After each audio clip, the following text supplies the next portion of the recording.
Hello, my name is Joe Bates and welcome back to the Appraisal Toolbox. Today I am presenting a topic, selecting the right appraiser.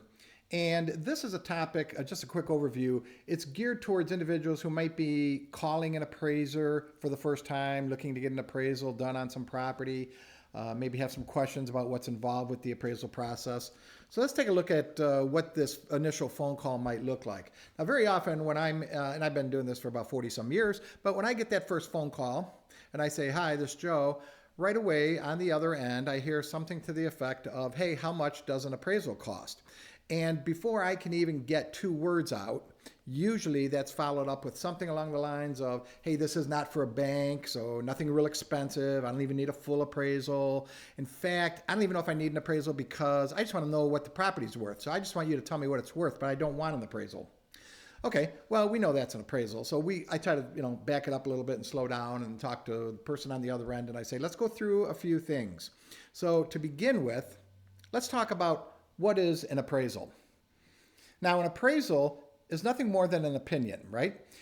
You're paying somebody maybe a lot of money also, depending upon what kind of property it is and so forth, but you're paying them, that person, money to tell you what they think your property is worth. Now, this opinion, though, is not just plucked out of the ear, or it's not just some guess or some statistical analysis where we average a bunch of information, maybe like some online services. We actually, as appraisers, go through a methodical process, a series of steps called the appraisal process. Now, when we apply this appraisal process, it's several parts or components to it. And I'm not going to walk through all of it in detail, but just to give you an overview of some of the things that we would be talking to the person on the other side about is first we have to identify what we call the assignment conditions, or the identification of the problem. What are we doing? For whom? Where's the property? When does it have to be done? For what purpose? Or why are we doing this appraisal assignment? And then we'll discuss with our potential client the types of research we need to do based on the property and where it's located and so forth. And we'll talk a little bit about how we do our research and what type of research that is.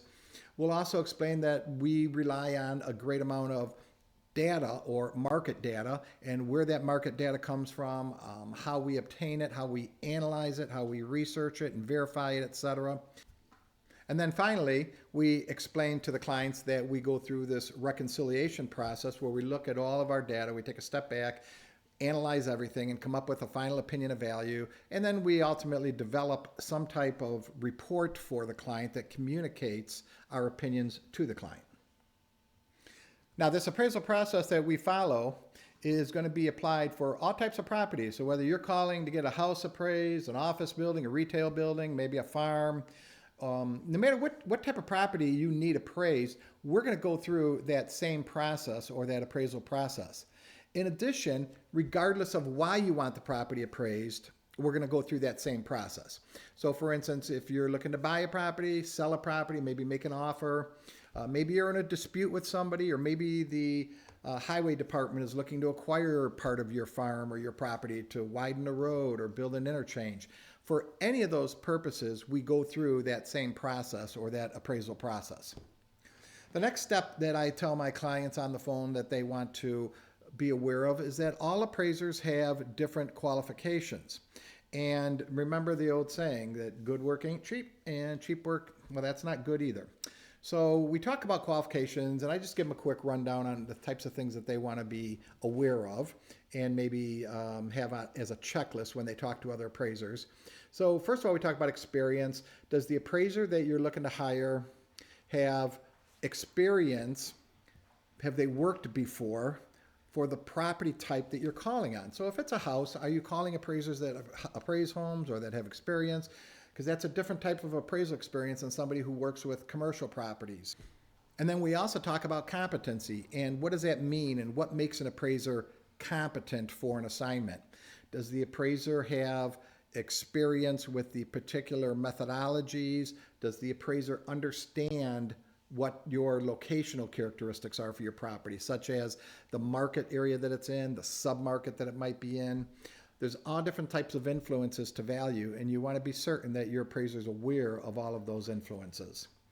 The next thing we talk about is things like our education and our background with respect to courses that we've taken, continuing education, seminars and courses. Also, you want to make sure that the appraiser that you're selecting has the proper credentials. There are different levels or types of licenses available for appraisers in each state. And there's also professional designations for appraisers that have gone above and beyond the minimum requirements mandated by the state. And then lastly, we're going to talk about something called the scope of work. And this is just kind of the wrap up with my discussion on the telephone normally, where based upon everything we've talked about and the questions that I've asked the client, I'm going to present them with a little bit of a roadmap of how we're going to do this.